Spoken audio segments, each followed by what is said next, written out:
For me this is really wonderful book. आप अपने vocab सुधार सकते हैं, PYQ से परिचित हो सकते हैं, और जब आपको पता चल जाए कि किस सब्जेक्ट में किस सेक्शन का कितना इंपॉर्टेंस है, आप उसी बेसिस पे अपनी स्टैंडर्ड बुक्स को उठाइएगा, फिर अपना पढ़ाई स्टार्ट कीजिएगा। चलिए, good evening my dear aspirants, कैसे हैं आप सब। ये हमारी मिशन यूपीएससी बुक्स की सीरीज की एक और नई वीडियो होने वाली है। इससे पहले हमने पूरी की पूरी NCERT सीरीज को कवर किया, फिर जो कि दृष्टि की तरफ से आती है, फिर उसके बाद स्टडी IQ की तरफ से आने वाली 6 की 6 बुक्स को कवर किया। तो अभी तक हमने टोटल 10 बुक्स को अनबॉक्स और रिव्यू कर चुके हैं, और उसका लिंक आपका आई कार्ड में आ रहा है।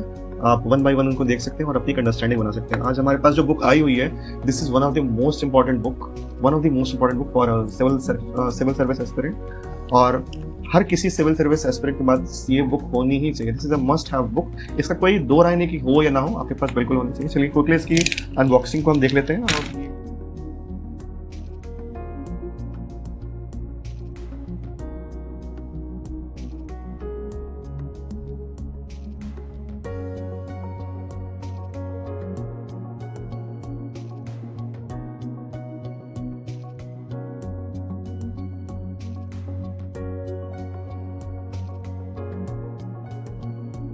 तो दिस इज द बुक, दृष्टि की तरफ से आने वाली IAS प्रीलिम्स सॉल्ट पेपर्स का 7th एडिशन। ठीक, सिविल सेवा प्रारंभिक परीक्षा के सामान्य अध्ययन प्रश्न पत्र 1 के विगत वर्षों 2011 से 2022 में पूछे गए प्रश्नों का खंडवार व्याख्या सहित है। देखिए माय डियर एस्पिरेंट्स, अगर आप सिविल सर्विसेज एग्जाम में बैठ रहे हैं तो यू शुड नो कि करेंटली सिविल सर्विसेज का ट्रेंड क्या है। ये ट्रेंड जानने के लिए आपको PYQ यानी कि पुराने सवाल लगाने की जरूरत है। तो इससे आपकी ये चीज क्लियर हो गई कि अगर आप सब्जेक्ट के बुक्स पढ़ भी रहे हैं तो आपको ये पता है कि कौन से सब्जेक्ट से के किस सेक्शन से सवाल पूछ रहे हैं और किस तरीके के नए सवाल बन रहे हैं। तो आप टारगेटेड चीजें पढ़ेंगे कम समय में, जिससे आपकी टाइम सेव होगा और आपका स्कोर बढ़ेगा। तो चलिए इसकी प्राइसिंग पे एक बार नजर डालते हैं। प्राइस इज 340 रुपीज, बट आप इसको अप्रोक्सीमेटली 250 रुपीज में ऑनलाइन शॉपिंग साइट पर पा सकते हैं। लिंक मैं डिस्क्रिप्शन में दे दूंगा, आप वहां से चेकआउट कर सकते हैं। ठीक, अब ये लेटेस्ट एडिशन है, तो 2022 तक के जितने भी प्रीलिम्स के पेपर हुए हैं वो इसमें शामिल किए गए हैं। और बुक ऑल्दो ये बिना किसी कवर के साथ आती है, पर इसमें भी किसी भी प्रकार का डैमेज मुझे नहीं दिखा है। तो चलिए शुरू करते हैं। सबसे पहले अगर मैं कवर की बात करूं, कवर एक बहुत ही बेहतरीन कवर को इसमें इस्तेमाल किया गया है। नो डाउट दृष्टि के बुक्स बहुत ही ज्यादा स्टैंडर्ड को फॉलो करके आती है। तो इनका ये कवर पेज है, और इनके जो ऐप का प्रचार वगैरह है वो यहाँ दिया हुआ है। 2 शब्द प्रिय पाठ को देखिए, जिस चीज का मैं आपको इंपॉर्टेंस बता रहा था, आप 1 मिनट पॉज करके इसे जरूर पढ़ें। मैं आपको रिक्वेस्ट करूंगा कि why this book is necessary, इस सेक्शन को आप जरूर पढ़िएगा। ये दृष्टि पब्लिकेशन की तरफ से आती है। तो ये जनवरी 2023 में इसको रिप्रिंट किया गया, तो आप निश्चित रहे कि आपको लेटेस्ट एडिशन मिल रहा है। इसकी पहचान क्या है, देखिए दृष्टि की तरफ से आने वाला ये हॉलमार्क, हाँ, तो ये आपको पहचान है जिसको आप उखाड़ के देख सकते हैं। इसमें एक नंबरिंग है, होलोग्राम है, तो इसमें एक तरीके का रिफ्लेक्शन है। जब आप इसको रोटेट कर देंगे या फिर मूव कराने की कोशिश करेंगे तो this is the symbol of originality. देखिए आपको ओरिजिनल बुक मिल रही है। ठीक, देखिए सिविल सर्विसेज प्रीलिम्स के में 2 पेपर होते हैं। First one is your GK GS, second is your CSAT की बुक मुझे थोड़ी देर में डिलीवर होने वाली है, उसकी भी अनबॉक्सिंग आने वाली है, तो उसके लिए थोड़ा सा आप भी वेट कीजिए। अब शुरू होता है इसका अनुक्रम या इंडेक्स। देखिए इंडेक्स बहुत ही सिंप्लीफाइड उन्होंने रखा है, बहुत ज्यादा इन्होंने डिटेल में जाने की बजाय एक ही पेज में उन्होंने जस्ट इसको कवर किया है। तो फर्स्ट सेक्शन इज, और ये हिंदी मीडियम में अवेलेबल है और इंग्लिश मीडियम में, दोनों में, but I prefer Hindi medium क्योंकि मुझे कुछ एक्सप्लेनेशन जो हिंदी में बहुत बेहतर लगते हैं। दृष्टि की मैंने बुक्स के और भी रिव्यूज देखे, the language is so crisp and clear कि वो चीज़ें इंग्लिश में पॉसिबल कई बार नहीं हो पाती हैं। तो इसमें आपका भारत का इतिहास, राष्ट्रीय आंदोलन यानी कि Indian national history and national freedom movement, Bharat राज्य व्यवस्था एवं शासन यानी कि that is polity and governance, Bharat एवं पर्यावरण यानी कि ज्योग्राफी की बात ऊपर हो रही है, और यहाँ पे एनवायरमेंट जो चैप्टर्स है, एनवायरमेंट जो सब्जेक्ट है, आर्थिक और सामाजिक विकास, इकोनॉमिक एंड सोशल डेवलपमेंट, सामान्य विज्ञान जनरल साइंस, विज्ञान एवं प्रौद्योगिकी यानी कि आपका साइंस एंड टेक्नोलॉजी, विविध एंड करंट यानी कि मिसलेनियस एंड जो भी करंट आपके हैं। तो ये बुक अप्रोक्सीमेटली जो रन कर रही है इसमें 338 पेजेस है।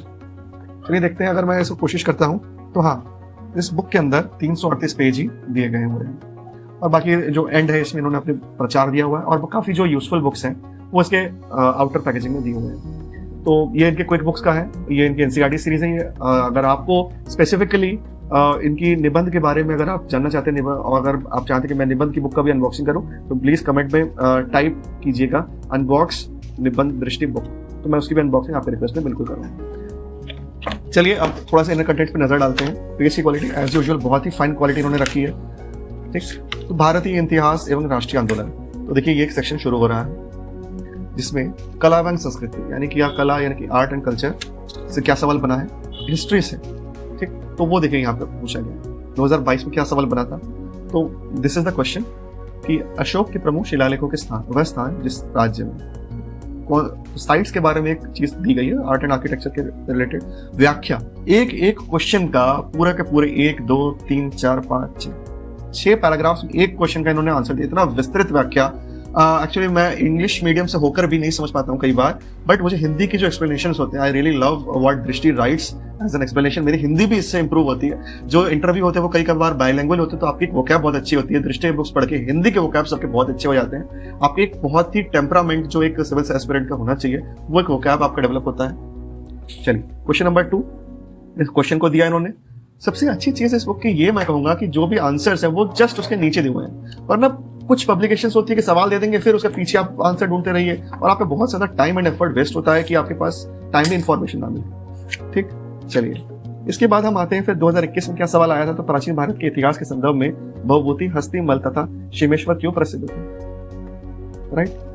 तो 2021 में क्या सवाल बना था रिगार्डिंग कला एंड संस्कृति, आर्ट एंड कल्चर, जो कि भारत के इतिहास एवं राष्ट्रीय आंदोलन का हिस्सा है। अब इसी तरीके से काफी सारे साल चलते चलते हम पहुंच जाते हैं। तो लास्ट 10 इयर्स के हैं, तो 2013 करते करते 2012, 2011, ठीक, 2011 तक ये क्वेश्चन। 10 साल पहले किस तरीके के सवाल आते थे, तो लास्ट 10 इयर्स में अगर आप देखोगे कि आपके एक दशक में क्या सवाल में चेंज हुआ है। धर्म और रीत भारत की प्राचीन वैदिक सभ्यता के केंद्रीय विचार को चित्रित करते हैं। इस संदर्भ में निम्नलिखित कथनों में विचार, तो 2 स्टेटमेंट्स दिए हुए हैं और उसकी व्याख्या दी हुई है।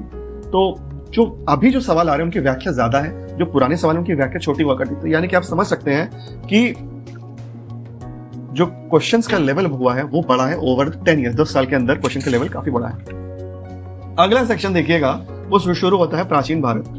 प्राचीन भारत में 2022 में ये सवाल पूछा गया, जस्ट उसके नीचे उसका एक आंसर दिया गया है। तो मैच द फॉलोइंग में क्या सही है, क्या सही नहीं और क्या चीज सही नहीं है, उसका भी एक प्रॉपर एक्सप्लेनेशन है। तो आपका एक इसकी रीडिंग करते हुए आपकी एक मेंस की अंडरस्टैंडिंग बनती है कि how you will write answer in your mains, ठीक। अब हम थोड़ा सा विषय देखते हैं, विषय को थोड़ा सा बदल के अगर देखते हैं तो हम 50 पेज नंबर 57, ये तो आपका हो गया हिस्ट्री वगैरह हो गया, हिस्ट्री आर्ट एंड कल्चर में। तो भारतीय राज्य व्यवस्था यानी कि पॉलिटी और गवर्नेंस के लिए पेज नंबर 57 पे आते हैं क्विकली हम लोग। यहाँ से राज्य व्यवस्था एवं शासन शुरू होता है। तो 26 जनवरी 2021 में देखिए क्या सवाल पूछा गया था, उद्देश्य का यानी कि आपका प्रेम्बल से क्या सवाल पूछा गया था। तो 26 जनवरी 1950 को भारत का वास्तविक संविधान स्थिति क्या थी, तो भाई what was the status of India in 26 जनवरी 1950, तो उसकी एक व्याख्या दी गई है। तो उसके साथ नोट भी दिया गया है। एक एडिशनल नोट्स आपको इंटरव्यू के लिए भी प्रिपेयर कर रहे हैं एक तरीके से। 2020 में क्या सवाल आया, उसका एक विस्तृत व्याख्या। आप आंसर्स की क्वालिटी 1 मिनट पॉज करके भी आप जूम करके देखिए तो you will get to know कि इनकी जो लैंग्वेज है, जो टीम ने काम किया, वो बहुत ही बेहतरीन और काबिल तारीफ है। आपकी वोकैब्स चेंज हो जाएगी अगर आप दृष्टि बुक्स को कंटिन्यूसली पढ़ते रहेंगे। They have done a fantastic job. फिर we come to page number 101। तो मैं आपको भूगोल के कुछ स्नैपशॉट्स दिखा देने की कोशिश करूंगा कि भूगोल 101 पे अगर आता हूँ, यहाँ से भारत एवं विश्व का भूगोल शुरू होता है। तो ऐसा नहीं है कि उन्होंने केवल जस्ट चैप्टर या फिर सब्जेक्ट लिख के उन्होंने शुरू कर दिया, बाकायदा उस सब्जेक्ट को चैप्टर्स में डिवाइड किया, चैप्टर्स के बाद उन्होंने डिवाइड किया क्रोनोलॉजिकली। ये 2022 में क्या पूछा, भू आकृतिक प्रदेश एवं भूगर्भिक संरचना। This is a very tough term for me. तो क्वेश्चन दिया हुआ है, उसकी एक आंसर दिया, फिर again question, there is an answer. तो everything is given in point wise. One attraction of this book is कि जहां पे उन्होंने लगा कि भाई यहाँ पे हम अगर मैप को ऐड कर देते हैं तो क्वेश्चन का वेटेज बढ़ जाता है, तो दूसरी पब्लिकेशंस ये नहीं करती। मैं आपसे यही कहूंगा, 2014 में एक सवाल आया था कि कुछ हिल्स और उसके कोस्ट कौन कौन से हैं, तो पहाड़ियां और तट दी गई है। तो आपको यहाँ पे एक व्याख्या दे दिया, फिर आप सोचिए भाई कौन सी चीज कहाँ पे, आप खुद परेशान हो। इसलिए उन्होंने पूरा का पूरा मैप ही यहाँ पे कट पेस्ट कर दिया। They have inserted maps. एक वंडरफुल अटेम्प्ट है और मेरे लिए तो बहुत ही वंडरफुल अटेम्प्ट है। बुक बहुत ही कॉम्पैक्ट है, बहुत ही कॉम्पैक्ट है। बट उसके साथ साथ अगर मैं आपसे कहूँ कि हर सब्जेक्ट के 10 साल के दिए हुए हैं। चलिए हम आते हैं, सारे इन्होंने कवर किए हुए हैं। तो उसके बाद हम लास्ट सेक्शन पे आते हैं 317 से 338 तक, जहां जहां पे इनको लगा कि डायग्राम्स वगैरह या चार्ट्स अटैच करने चाहिए, टेबल्स अटैच करने, दे have done a really wonderful work. पर्यावरण से संबंधित राष्ट्रीय संगठन, ये आप जरूर देख के जाइएगा। एनवायरमेंट धीरे धीरे बहुत ही ज्यादा इंपॉर्टेंट विषय बनता जा रहा है। तो जहाँ पे इंग्लिश या बाइलैंग्वेज वर्ड इन्होंने यूज किया, देखिए बर्ड लाइफ इंटरनेशनल नामक संगठन के संदर्भ में, तो 2015 में ये न्यूज में था, उसकी वजह से ये सवाल में भी बना था। चलिए, तो जीव विज्ञान यानी क्या की बायोलॉजी। विविध करें 2022 में क्या क्या हुआ था। संयुक्त राष्ट्र पत्ते समिति, United Nations prudential committee, this is absolutely a new concept of for 2020। तो वो उससे एक सवाल बन गया था, तो उसके लिए देखिए कितना बड़ा, जितने भी नए सवाल है उसके एक्सप्लेनेशन आप माइंड कीजिएगा कि वो ज्यादा बड़े हैं और डिटेल्ड हैं। क्वेश्चन नंबर 2 भी आप देख पा रहे हैं कि 2022 में लेटेस्ट करंट से पूछ लिया गया। यूनाइटेड नेशन हमेशा से ही चर्चा का विषय बना रहा है और सारे सिविल सर्विस एग्जाम में इसके क्वेश्चंस बन रहे हैं। 2021 में भी देखिए यूनाइटेड यूनिसेफ। तो देखिए कि जो हमारे लेटेस्ट है ना, पिछले 5 साल में जो सवाल आ रहे हैं उसके एक्सप्लेनेशन काफी डिटेल्ड है, जो 10 साल पुराने हैं उसके एक्सप्लेनेशन काफी छोटे हैं। तो ये बुक मेरे ख्याल से, अगर मैं फर्स्ट मेरी अगर निगाह जा रही है, दिस इज वंडरफुल बुक। इसके जैसी स्कैनर बुक मार्केट में फिलहाल तो अवेलेबल नहीं है, अगर होगी भी तो please do let me know in the comments. This for me this is really wonderful book. आप अपने वोकैब सुधार सकते हैं, पीवाईक्यू से परिचित हो सकते हैं, और जब आपको पता चल जाए कि किस सब्जेक्ट में किस सेक्शन का कितना इंपॉर्टेंस है, आप उसी बेसिस पे अपनी स्टैंडर्ड बुक्स को उठाइएगा, फिर अपना पढ़ाई स्टार्ट कीजिएगा। With this I wrap up this video. आप मुझे जो भी रिकमेंडेशन देना चाहते हैं, आपकी कोई पर्टिकुलर बुक के लिए रिक्वेस्ट है, तो वो भी मैं आपके रिक्वेस्ट पे वो बाय करके अनबॉक्स करके आपको रिव्यू करूंगा। और आप मेरे प्रेशियस व्यूअर्स हैं, आपकी रिक्वेस्ट मेरे लिए हमेशा मायने रखती है। तो do like, share and subscribe. और आपने वीडियो को लास्ट तक देखा इसके लिए आई थैंक यू सो मच। अपने ध्यान रखिएगा, मिलते हैं नेक्स्ट वीडियो में।